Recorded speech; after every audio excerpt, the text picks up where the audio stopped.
Hi mga preni! Itsura pa lang ay masarap na, di lalo na kapag tinikman.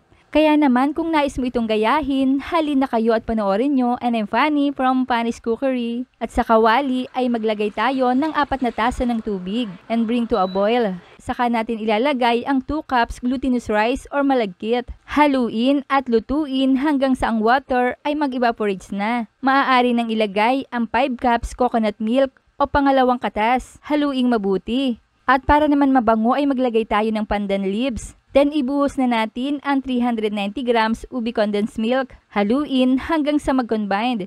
At ituloy ang paghahalo hanggang sa ang malagkit ay maluto na ng husto. I-drain natin itong mais. Pagkatapos ibuhos natin lahat ng laman. At lutuin ng 2 minuto. Saka natin ibubuhos ang 1½ cups coconut milk. Haluin ng bahagya lamang hanggang sa ang coconut milk ay maluto na. Maglagay tayo ng 1/4 cup of sugar at budburan ng kaunting asin to balance the taste. Turn off the heat.